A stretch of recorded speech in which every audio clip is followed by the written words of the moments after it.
रात के 12 बज रहे थे। उसका फोन आया। हेलो, किसी ने फुसफुसाहट भरे लफ्जों में कहा। हाँ बोलो, उसने भी होले से कहा। सब तैयारी हो गई क्या? सुबह 4 बजे की बस है। मैंने अपने कपड़ों का बैग तो पैक कर लिया है। पैसे और गहने लेने हैं।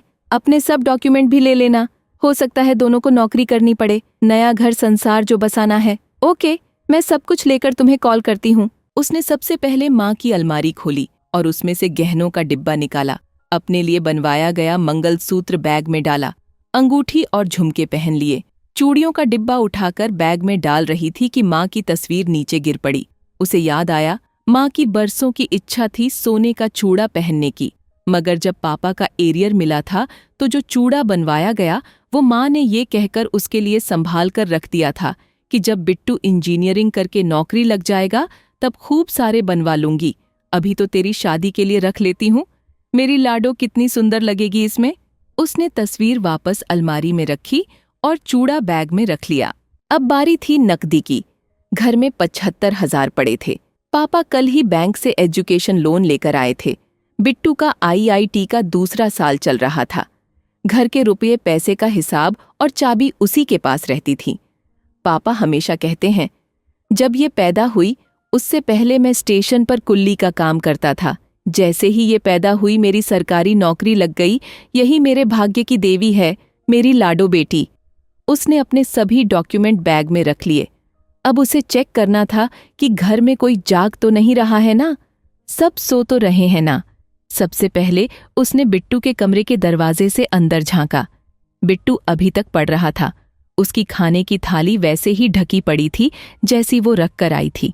अगले कमरे में झांका तो माँ गहरी नींद सोई थी दवा लेकर। माँ हमेशा कहती हैं, इस दवा में कोई तो गड़बड़ है जो नींद बहुत आती है। ये मुई शुगर भी बुरी बीमारी है, लगता है खत्म ही नहीं होती। दरवाजे की झिर्री में से पापा दिखाई दे रहे थे। वो अपनी वर्किंग टेबल पर बैठे व्यापारियों का बही खाता तैयार कर रहे थे।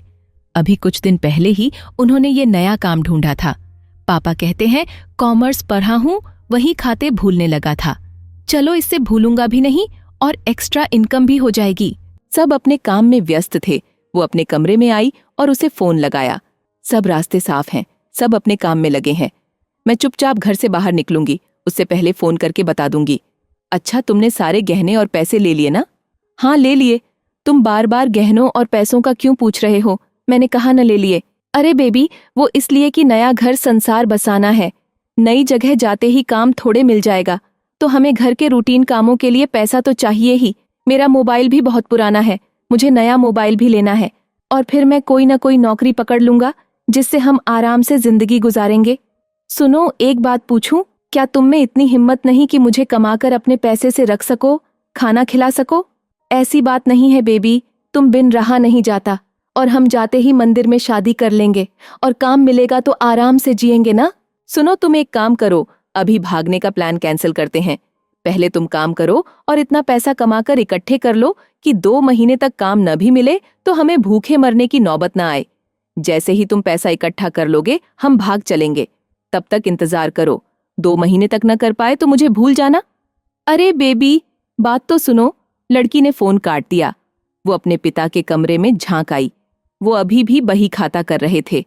उसने दरवाजा खटखटाया। क्या बात है लाडो, सोई नहीं तुम? पापा, एक बात कहनी है। कहो लाडो। पापा, जब तक बिट्टू की पढ़ाई पूरी न हो मैं नौकरी करना चाहती हूँ। मेरी पढ़ाई पूरी हो चुकी है। घर में बेकार बैठने से क्या फायदा? घर में 2 रुपये जुड़ेंगे ही। उसकी बात सुनकर पापा ने लाडो के सर पर स्नेह से हाथ फिरा दिया। पापा बेटी दोनों की आंखें नम थीं।